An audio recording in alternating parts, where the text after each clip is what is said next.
Si decimos Marcos Tulio Herrera Guzmán, nadie sabe quién es. Pero si decimos Marco Herrera, realmente es todo un personaje en todo Centro, Suramérica, República Dominicana, a pesar de que nació en El Salvador y luego se aplatanó en República Dominicana. Yo quiero compartir con ustedes algo de este constante colaborador de ahí entonces, un gran periodista que quiere que solamente le digan poeta. Vamos a conocer algo de la hoja de vida de este hombre y luego ya empezamos a hablar con él, a entrar en materia y a ver qué nos tiene nuevo Marco Herrera. Marco Tulio Herrera Guzmán nació en El Salvador, es periodista y poeta. En Radiotelevisión Española se especializó en producción de informativos internacionales. En la Universidad Javeriana en Colombia estudió producción de contenidos de informativos para televisión. En el ámbito laboral se ha desempeñado como director de noticias internacionales en Radiotelevisión Dominicana Canal 4, como director ejecutivo en Despacho de Noticias Agencia de Noticias Digitales, encargado de Relaciones Públicas y Prensa, Estado Mayor Mixto de las Reservas Militares, documentalista de viajes presidenciales al exterior del Centro de Información Gubernamental, encargado de Relaciones Públicas en el Instituto de Estabilización de Precios INESPRE, y en la actualidad es el coordinador de Proyecto Cultural Punto de Café. Marco, de nuevo en Y entonces. Se me había perdido, pero ya usted está aquí. No lo voy a dejar ir bajo ningún concepto.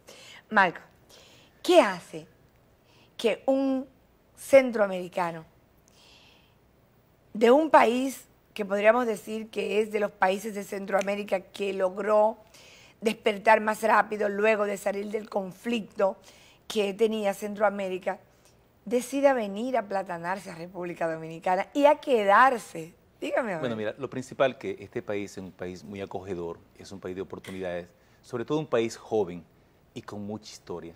Lamentablemente, República Dominicana se insertó reciente en el foro de los países de Centroamérica como país centroamericano, pero no podemos olvidar que es un país del Caribe, es un país que tiene una tremenda comunidad en los Estados Unidos, sobre todo en el área de Nueva York. Y yo conocí a los dominicanos en Nueva York y creo haberme enamorado del país, de su cultura, de su deseo de echar para adelante, porque algo que tienen los dominicanos es ese gran deseo de superación. Yo creo que esas son las razones que me atan a la República Dominicana y no me desprenden de mi país de ninguna manera, porque yo vivo mentalmente siempre en mi país, pero aquí físicamente no me siento un extraño, me siento parte de la vida nacional. Así es. Marco, ¿por qué poeta y no periodista, comunicador, desarrollador de proyectos? ¿Por qué prefieres el sencillo título de poeta? Te lo voy a decir en una sola palabra, porque eso está en el alma. El poeta escribe con el alma, escribe con el corazón, y el pensamiento es solamente un ejercicio. El periodista es parte de la sociedad, sensibiliza, tiene la obligación de informar, de ser coherente, de ser objetivo. Pero yo pienso que la condición de poeta me acerca más a las cosas que hacen sufrir, que hacen gozar, que hacen decir las verdades de manera sincera, descarnada, sin temor a ofender a nadie y sin acomodarla a los intereses absolutamente de nadie, porque de lo contrario no se sería poeta. Así es cierto, ya me convenció.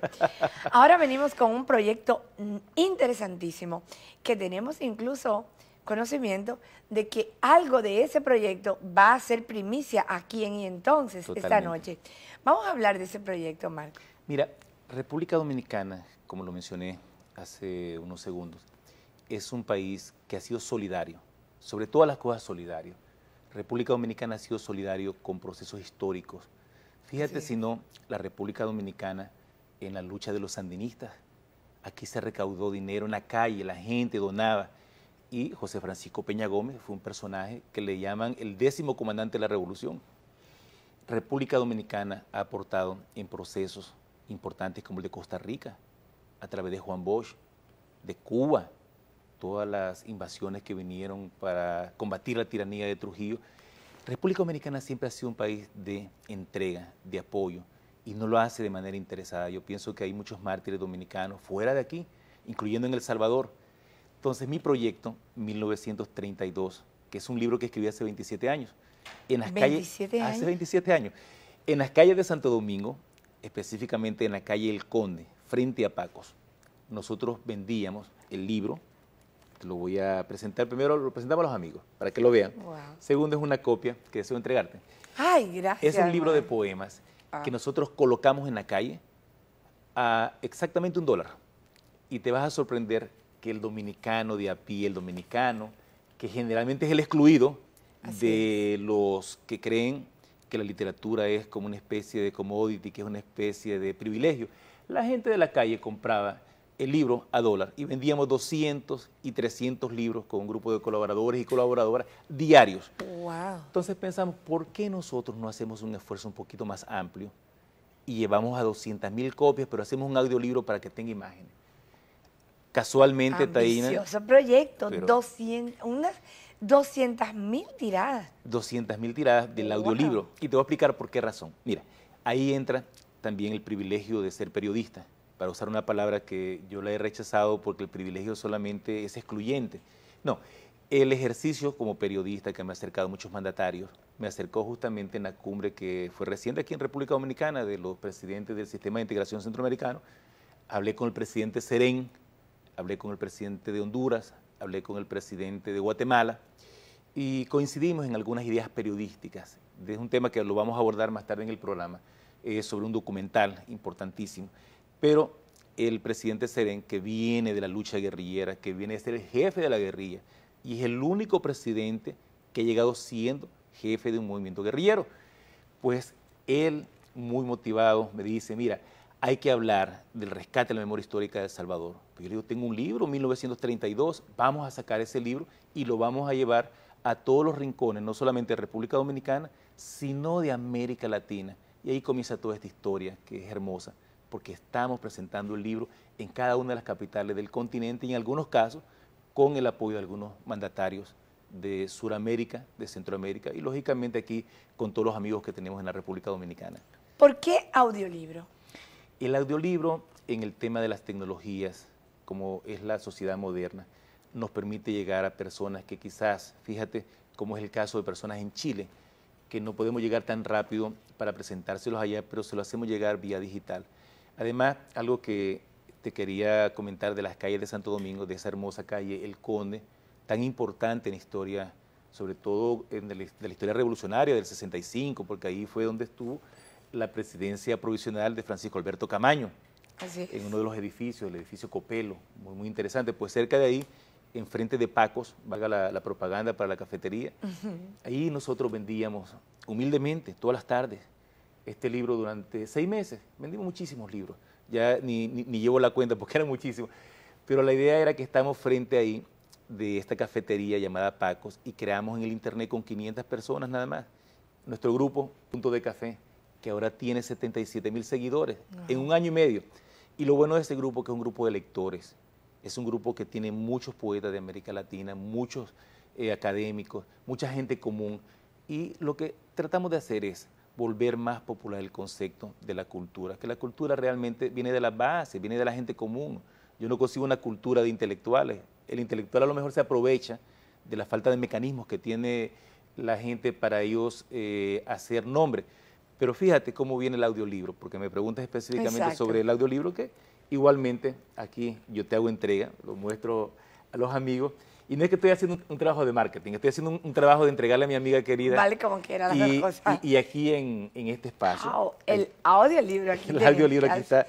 La verdad que ha avanzado increíble la tecnología. De aquí a aquí. Claro. Estamos hablando de cosas inmensas, sí. ¿no? Y el audiolibro contiene imágenes del 32, imágenes de la época. Porque en síntesis lo que tratamos de decir en este libro y en este audiolibro, porque realmente el 1932 marcó la historia de El Salvador. Que los salvadoreños, pese a la tragedia, aquí te entrego, mira. Este va aquí, ¿no? Va adentro. ¿Por qué el 1932 marca la historia del Salvador? Bien. Vamos a ver. Fíjate que nosotros somos un país cafetalero, eminentemente cafetalero. Fuimos un país muy importante en el final del siglo XIX porque nosotros cultivamos el añil, que era lo que se utilizaba para los textiles cuando cayó en Europa el tema del añil, porque ya venían las fibras sintéticas. Entonces las tierras, nuestro país es pequeñito, el país más pequeño de América Latina, 21.000 kilómetros cuadrados, somos casi 10 millones de personas. Pues en nuestro país las tierras cultivables, que eran muy buenas para el café, eran ejidales, eran propiedad de los campesinos. Y Estados Unidos demandaba que esas plantaciones de café fueran parte también del marketing de ellos, porque ellos eran los que invertían. Entonces, los 14 departamentos, es decir, las 14 provincias nuestras, dieron pie a 14 familias. Aprovecharon un alzamiento popular que no tenía nada que ver con marcar los intereses de los ricos, sino que fue aprovechar la coyuntura del alzamiento, provocar una masacre tremenda para eliminar a los propietarios naturales de esas tierras y aprovechar, entonces marcar fincas, que eso es lo que dio origen a las 14 familias, por la cual posteriormente se originó una guerra civil de 12 años que concluyó infelizmente con la muerte de 80.000 personas. Porque maldecir un hombre no justifica la acción de la palabra, ni la redención de los improperios. He aquí la solución de todos los males, porque los muertos no hablan ni padecen, ni siquiera escuchan la confabulación de estos versos, ni la visión de los desterrados, ni el clamor de los que pidieron justicia desde el púlpito, y el desdén de los que tuvieron por filosofía sus andrajos. He aquí que la palabra se hizo carne, y la sangre se hizo vida. No importan ya los apellidos ni las afiliaciones, ni las cuentas, ni los títulos en el banco. No importo yo ni cualquier otro, ni el balance de lo bueno ni de lo malo. Es la hora convenida como un conjuro, como remanente de tiempo y de fuego, como lluvia que ha ido salpicando de metáforas esta pesadilla. Es la hora de amar, aunque nos digan que el mañana promete tan solo los paredones.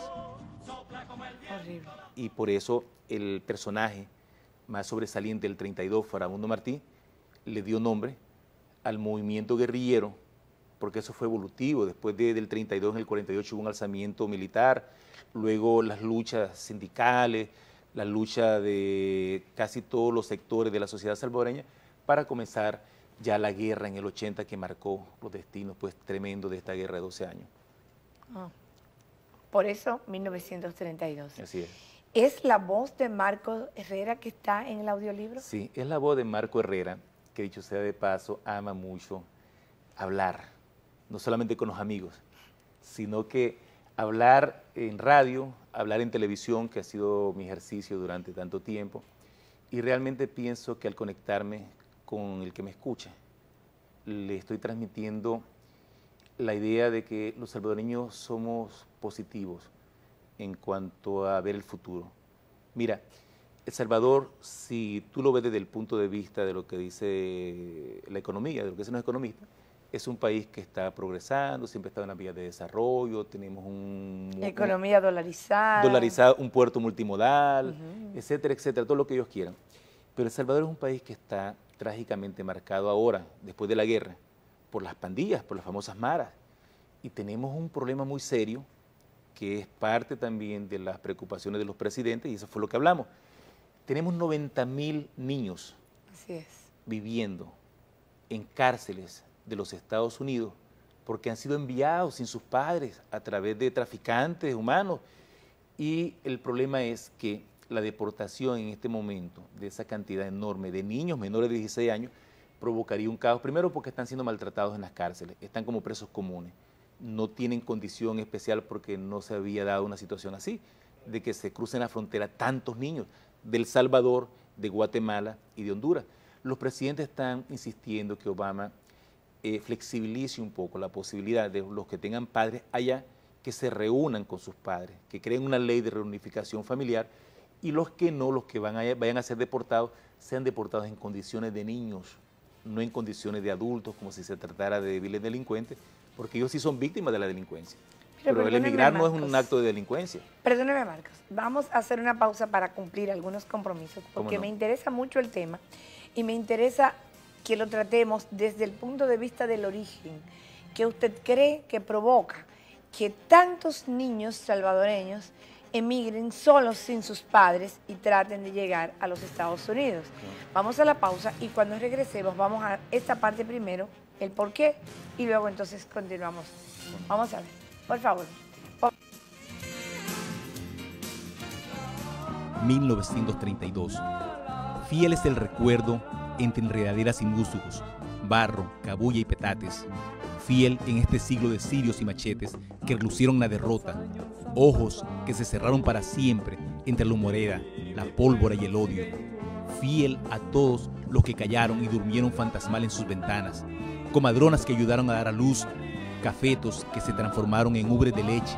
Higos que nadie comió. Años por los que anduvimos ausentes. Fiel es el recuerdo, porque estamos vivos todavía, igualmente ciegos y silenciados, libres, pero sentenciados a muerte.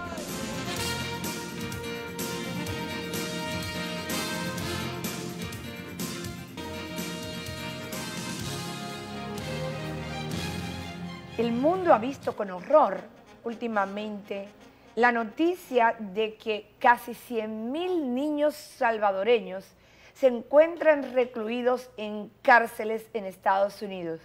El trato que se le está dando a estos niños, porque menor de 16 años, donde en ninguna parte del mundo se alcanza la mayoría de edad con 16 años, entonces estamos hablando de niños, adolescentes y niños.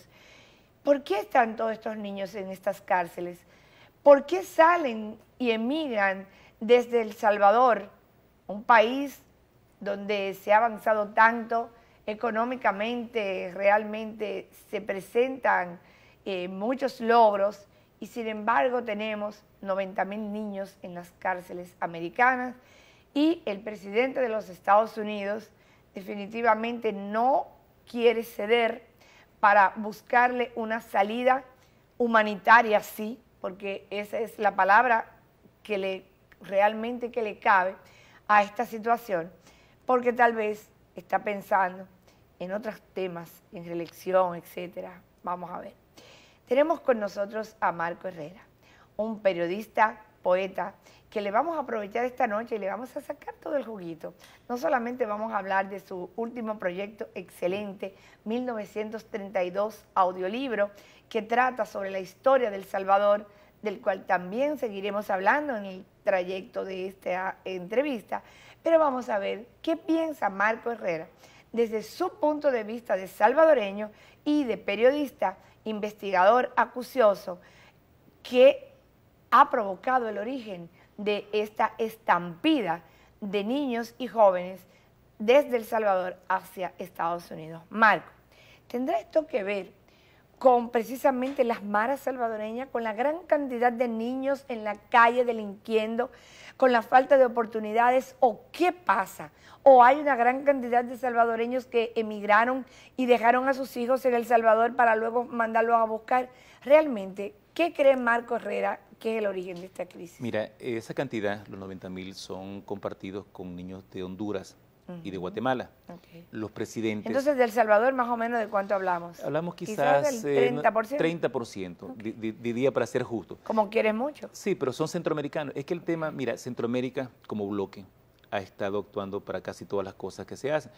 De manera de que un tema migratorio es un problema que también está globalizado, al igual que la delincuencia. Las pandillas, las llamadas maras, salvatruchas, la Mara 18, muchos líderes de esas pandillas están ahora mismo guardando prisión, y lograron con el gobierno salvadoreño un pacto en la anterior gestión de gobierno del presidente Funes para que a ellos mismos se les diera trato humanitario, se les permitiera tener panaderías, formas de cómo producir. ¿Y entonces qué pasa? Serén, un hombre que viene del corazón de la guerrilla, entonces no ha podido hacer nada. No, porque está nuevo, tiene apenas 2 meses gobernando. No, es todo lo contrario. Comienzan una campaña de disuasión, porque las pandillas que ahora se han generalizado ya no son de El Salvador, sino que también están en Honduras. Fíjate cómo es la línea de tránsito desde El Salvador hasta México y de México hasta los Estados Unidos. Las pandillas son corporaciones.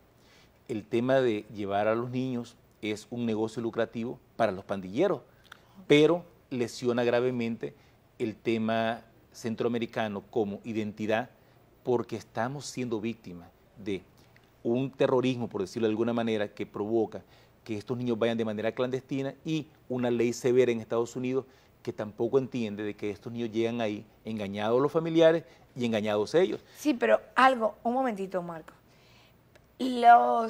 pandilleros de las maras no van a sacar a los niños de su casa para llevarlo obligado a Estados Unidos. Sencillamente ellos facilitan la plataforma, pero los padres tienen, o los familiares tienen que tener la voluntad y pagar por ello. Claro. O sea, entonces, ¿por qué se envían a estos niños? ¿Los padres ya están en Estados Unidos, la mayoría? ¿O los mandan adelante se presume que sí. Se presume que sí, porque el anhelo de algunos padres ilegales de tener a sus hijos les permite pagar en dólares desde los Estados Unidos para que los familiares, que son los custodios de estos niños, los envíen. El problema que se ha dado como fenómeno, porque no había ocurrido, por ejemplo, si tú ves lo que pasa con los cubanos que tienen la ley de pie seco, pie mojado, que les permite a ellos, una vez que lleguen como quiera, tener acceso a las leyes de protección de Estados Unidos, no lo tenemos los centroamericanos.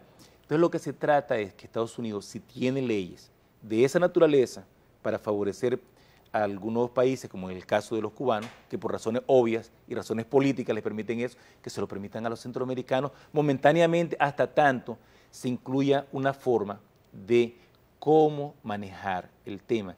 Niños prisioneros tratados como adultos, para que sean tratados como niños, se les lleve a refugios donde puedan recibir trato humanitario, y si se va a deportar, que se haga de manera justa, porque hasta el momento están mandando aviones repletos de estos niños, pero que no los tratan realmente como debería tratarse un infante, los tratan con lo que consideran normal a un adulto. Lo apresan, le captan las huellas, le toman los datos para que en el futuro esta persona no pueda ni siquiera en su propio país presentar una hoja de vida porque es un deportado. Tú estás marcando de por vida estas personas que quizás ellos mismos ni conscientes están de por qué razón están cruzando una frontera a través de estas redes.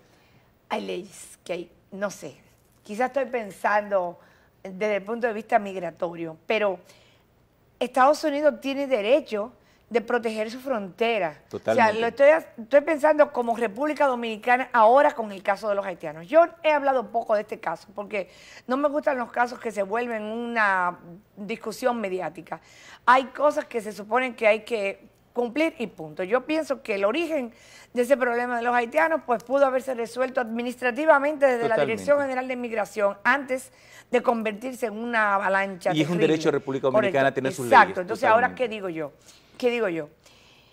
Si no se conoce el origen de por qué se ha dado esa estampida de niños hacia los Estados Unidos de manera ilegal, tampoco se le va a poder poner una solución, porque si no se hace un diagnóstico correcto, tú no puedes sanar al paciente. Seguirán, como de hecho deben estar diariamente saliendo niños de El Salvador, de Guatemala y de Honduras hacia los Estados Unidos. Entonces, la pregunta mía es, todavía no se ha identificado realmente cuál es el origen del problema, si la mayoría de los padres están en Estados Unidos y están mandando a buscar a sus hijos, o si están mandando a los niños primero para luego entonces ellos tratar de entrar. Mira, se presume, te repito lo que había mencionado anteriormente, de que sí están sus padres, por eso se ha hablado de la reunificación de la familia. Pero fíjate qué pasa en el caso de los salvadoreños. Hay una ley que se llama el TPS, que es una ley que impide la deportación de salvadoreños ilegales. Se les permite un estatus provisorio para que ellos puedan... ¿Existe esa ley dónde? ¿En Estados Unidos? En Estados Unidos, porque se supone... Vigente, está vigente. Porque se supone de que la deportación masiva de salvadoreños afectaría la economía. Eso es parte de lo que ha logrado la diplomacia nuestra. Lo que está pidiendo la diplomacia es que a ese TPS, que ya está en vigencia, se le anexe la posibilidad de la reunificación familiar, porque es un tema migratorio especial, y se pide que eso se extienda para el caso de los guatemaltecos y los hondureños que no forman parte del TPS. Es parte de la alta diplomacia, por eso los presidentes fueron a Washington. Y yo pienso que los países, cuando pueden conversar con los mandatarios y las autoridades migratorias, se puede llevar a cabo un proyecto que beneficie a los países en cuestión. Pero en el caso de los Estados Unidos entendemos que el presidente Obama, que tiene una repulsa de los que no son demócratas, es decir, los republicanos, los gobernadores, los que hacen lobby, le han impedido ejecutar. Por eso es que él dijo que primero necesitaba fondos para atender el tema humanitario, que él no tiene dinero para crear las condiciones que piden estos presidentes, y por eso dijo que lo iba a hacer por decreto. Pero vamos a esperar a ver qué sucede. Yo lo que pretendía decirte, Taina, en toda esta conversación del tema de los niños migrantes, para lo cual yo estoy trabajando en un documental, de algo que me motivó mucho, te voy a contar. Un niño guatemalteco fue encontrado muerto en el desierto fronterizo con México, con un crucifijo de plástico en la mano, niño de 13 años, y no hubo signo de violencia. Se presume que él se perdió o lo dejaron. El caso es que murió deshidratado, murió por inanición, murió por la falta de agua, murió por la inclemencia del sol, y eso marca el documental. El documental está basado en la tragedia de este niño en particular, y se habla de cómo hacen para cruzar de frontera a frontera utilizando mecanismos que ya se conocen, como por ejemplo la Bestia, famoso tren que ahora mismo están tratando de ver cómo hacen para que en ese tren no crucen malos ilegales, porque son trenes de carga.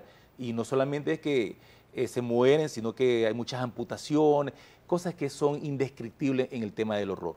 Entonces, ¿qué pasa en el tema de Centroamérica como región? Venimos no solamente de la guerra de El Salvador, venimos de la guerra de Nicaragua, venimos de la guerra en Guatemala, venimos de las bases militares en Honduras. ¿Qué queremos pensar nosotros?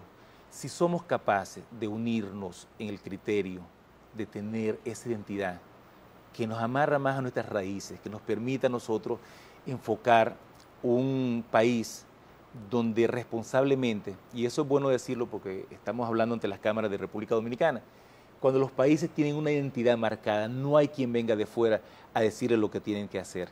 Yo pienso que ningún país puede contra una nación que está unida íntegramente en sus propias raíces, en la identidad.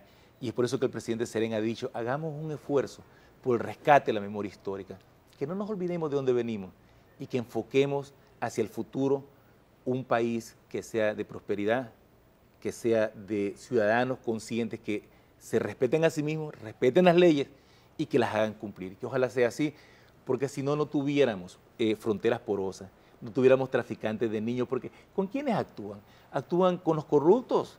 Los corruptos de los países son los que les permiten cruzar, porque ¿de qué otra manera puede hacerse? Entonces, hay que luchar porque eso sea quizás una ley universal de los latinoamericanos, orgullo de ser latinoamericanos y consciente de nuestras responsabilidades y también de nuestros derechos, porque los tenemos. Así es. Integración, realmente, integración de la región es la clave. Lástima que a veces los gobernantes se quedan en pura retórica. Vamos a la pausa. Regresamos en breve con Marco Herrera.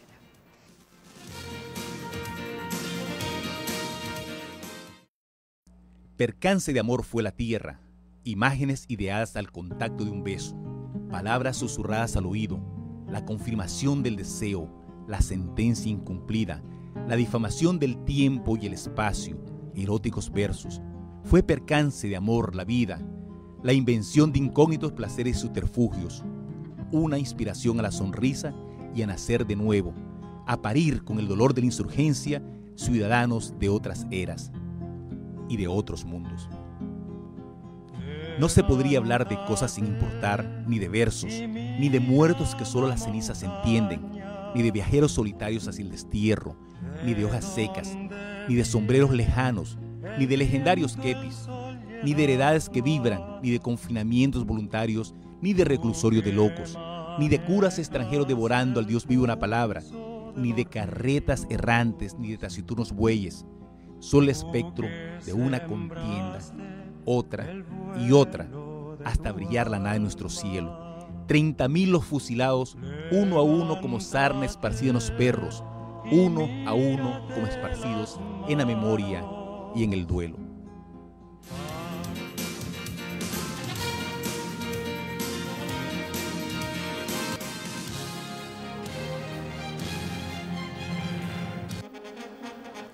Conversamos con Marco Herrera. El día de hoy es un programa especial para El Salvador. Y desde El Salvador realmente lanzar un grito para que toda la región de Centroamérica y el Caribe se sensibilice ante este drama humano terrible que están viviendo los niños que están encarcelados en Estados Unidos. ¿Qué hacer con ellos? ¿Cómo deben ser tratados? Deben ser definitivamente condenados a no poder volver a entrar ya cuando sean adultos de manera regular hacia territorio norteamericano. Podría ser que mañana nuestro país estuviera en la misma situación. Tal vez ahora creemos que no nos compete, pero mañana, cuando encontremos el problema en nuestro patio, pensemos que tal vez debimos haber hecho causa común. Marco Herrera con nosotros. Marco, se dice que la poesía es para las personas muy bien alimentadas, que no todo el mundo tiene la capacidad de entender la poesía. ¿A qué aspira usted con 200.000 copias? Usted, y no solo usted, el presidente Serén, que es parte de este proyecto bellísimo, o por lo menos aspiramos a que concretamente sea parte de este proyecto bellísimo, a nivel de, o a ritmo, o a través de la música de el poema. ¿Cree usted que cuántas personas podrían tener en sus manos un audiolibro en El Salvador? Mira, en el país de donde yo vengo, que gustan de la poesía y lo ven como algo natural, ojalá fueran una copia por cada ciudadano. Pero yo pienso de que el privilegio, y utilizo la palabra privilegio porque viene desde mi corazón, en la ciudad donde yo nací, en San Miguel, el libro va a ser presentado por los escritores de San Miguel. En San Salvador será presentado por escritores conocidos y eso me da bastante orgullo porque me hace sentir parte de ese conglomerado de pensadores de mi patria, que ahí no hay uno mejor que el otro, todos somos parte de la vida nacional y me da mucho orgullo decir de que mi propia tierra tendrá eco, porque se trata del rescate de la memoria histórica. Una vez que hayamos concluido las presentaciones en Centroamérica, iremos a los otros países de Centroamérica, por ejemplo, Guatemala, Honduras, Nicaragua y Costa Rica. En el caso de Panamá, será parte de la etapa del nuevo año, porque ya tenemos pautado hacer presentaciones en el Uruguay, en Argentina y en Chile. Ahora, ¿a qué viene todo esto? Bueno, el 1932 es un libro que estará circulando, no solamente en las 200.000 copias, va a circular por las redes sociales, va a circular en unidades como se hacía antes, libros impresos de $1. Obviamente la copia que tienes ahí en tus manos cuesta $10. Pero ¿qué vamos a hacer nosotros con el dinero recaudado? Porque alguien preguntará, ¿para qué 200.000 copias y todo ese dinero para qué? Bueno, es para promover este documental, porque el documental va a salir en mayo del año que viene. Será una producción, fíjate, sin pensarlo, dominico-salvadoreña, porque es aquí que lo vamos a editar con técnicos de la República Dominicana, pero elaborado con el esfuerzo colectivo de los presidentes de Centroamérica, más los comunicadores que tienen toda esta historia, que ya la iremos definiendo en un documental de 45 minutos. Entonces pensamos, aprovechando lo que nos ofrece la tecnología, llegar a mucho más de 200.000 copias y, por supuesto, hablar siempre de lo que hemos hablado en este programa como primicia, de que somos parte de la historia desde 1932, que fue la época de la masacre de 30.000 personas, y pasamos por la revolución del 80 al 92 y llegamos al momento actual donde nos estamos debatiendo con temas, que no es el único tema, pero es un tema más generalizado de los niños migrantes hacia Centroamérica. O sea que en síntesis aprovecharemos lo que nos da la tecnología y llegaremos a más de 200.000 personas. Hablábamos, le prometíamos a los televidentes que íbamos a tener aquí una primicia en relación a este programa, a este proyecto. ¿Cuál es la primicia? Bueno, la primicia es que desde este programa hacemos la inauguración de la salida hacia el mundo, porque obviamente hablamos de América Latina, pero nos ven en Europa, nos ven en Asia, nos ven en África. Fíjate una cosa, Taina, que en el mes de noviembre estaremos en el Sahara, estaremos hablando con Javier Bardem, con Penélope Cruz, porque allá se da un festival de cine al aire libre, con las autoridades, por supuesto, del Sahara, y obviamente haremos sentir la voz nuestra desde este trópico, desde esta Centroamérica, desde este Caribe, y a empezar a hablar de cosas comunes, de cosas que nos unen. Hablar de la poesía, hablar de 1932, tenemos la posibilidad en el mes de octubre de conversar con Eduardo Galeano, de conversar con el presidente Pepe Mujica, que dejará el poder allá en el Uruguay en el año entrante, independiente de quién gane, pues le entregue el poder en el mes de abril.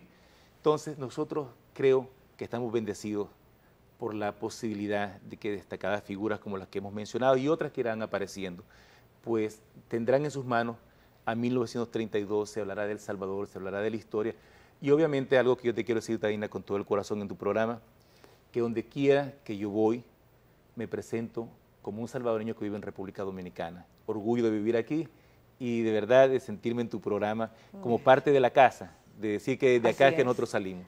Y de tener un hijo dominicano. Tengo sobre todo, ¿verdad? Tengo dos hijos dominicanos, Dos hijos un hijo y una hija. Wow, qué bien. Pero realmente desde tu programa, porque inmediatamente terminé esta entrevista, ya nos aprestamos para comenzar la gira por Centroamérica. Comenzaremos en El Salvador, lógicamente, seguimos por Belice, Guatemala, Honduras. Y yo no quiero que parezca como que es un evento artístico donde nosotros hacemos una gira para promover. Es con todo el dolor del alma que hablamos. Hablamos de verdad desde acá adentro, de la conciencia. Por eso que al principio del programa tú decías, ¿cuál es la diferencia entre periodista y poeta? Bueno, es que de verdad tengo la doble condición de una persona que puede hablar con el alma y que tiene también un compromiso con la sociedad, de decir la verdad aunque duela al otro y la verdad aunque nos duela a nosotros mismos desde el corazón, pero queremos ser lo más expresivo, lo más objetivo posible y tratar de que quien nos oiga en el audiolibro, quien nos lea, sepa que Marco Herrera no es Marco Herrera. Marco Herrera es parte de El Salvador y es parte de República Dominicana. Por lo tanto, son tantas cosas que podemos decir que preferimos compactarlo y llevarlo al término de 1932. Creo que realmente es un proyecto valiosísimo. También hacemos votos porque el presidente Serén haga un excelente gobierno, viene de las entrañas del pueblo, 52 años de guerrilla y salir y dar el paso desde la guerrilla hasta el solio presidencial por primera vez, creo que en el mundo, en un mandatario. Tenemos muchas expectativas en relación a él, tenemos muchas expectativas en relación a toda la región de Centroamérica. Nos declaramos integracionistas, no puede ser diferente. 4 años pasando en el Parlamento Centroamericano tienen que servir para haber hecho realmente una buena sensibilización en ese sentido. Los dignatarios de nuestros países deben cada vez mirar mejor hacia adentro. Somos 50 millones de personas y entre nosotros realmente creo que podemos hacer mucho por la economía de nuestros países, pero sobre todo, como dice Marco Herrera, el tema humano de estos niños, el tema humano de todos los niños de la región, de todos los niños de la región que merecen mejor suerte e igualdad de oportunidades. Muchas gracias, Marco, por estar aquí esta noche con nosotros, de verdad que sí. No te olvides de que debes salir a cazar tus sueños. Hay que ser valientes para salir con al cazador, con un colador roto a cazar mariposas amarillas. Que mañana nadie te diga que no lo intentaste. Es preferible morir en el intento. República Dominicana se encamina hacia ser un mejor país día a día. ¿Y tú? ¿Qué estás aportando para ellos? La próxima semana de nuevo y entonces, buenas noches. Gracias. Oración. Y oraron los hombres esas orgías de luz, la indiferencia como un contraste humano y realista, la fe como una espada calcinante para los ojos de los ciegos, pan para el hambriento entre hostias ensangrentadas, esos juegos de azar en los que perdimos la vida.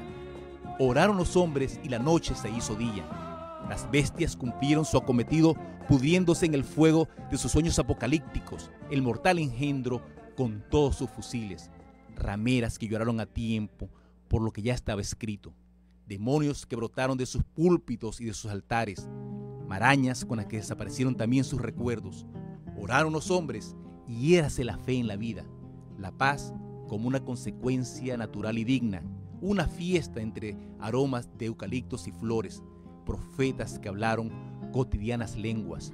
No había muerto nadie. Oraron los hombres y no hubo fuerza para callar la voz viva, ni aún con sus estandartes y dogmas, la angustia sacrificada por lo que la sangre había salvado ya los abismos y todas las trampas. Oraron los hombres solos y en silencio, sin más amparo que sus vestimentas y el lujo, sin más refugio que la promesa de una visión y una catástrofe pasada, oráculo de amor entre las acechanzas de la muerte. Genios furibundos en los que se cosechó la ira, párvulo de la venganza, hegemonías de fuego y de diluvios, oraron pensando ir lejos en la confabulación y la mentira, la ostentación como símbolo del progreso, pensando alcanzar la gloria en sus mañanas de sal, en su fiesta de oropel y piedras preciosas, el blasón para edificar sus tumbas. Oraron quietos y meditabundos entre sus ruinas, sus teléfonos sonando, sus guardianes asustados por la derrota, alcanzados por el temor de una reacción química. Oraron rememorando grandes ciudades de otros tiempos, cruzadas, arcas de triunfo, obeliscos y torres. Oraron porque la oración fue su propio castigo. Líbranos de aquel que nos domina en la miseria.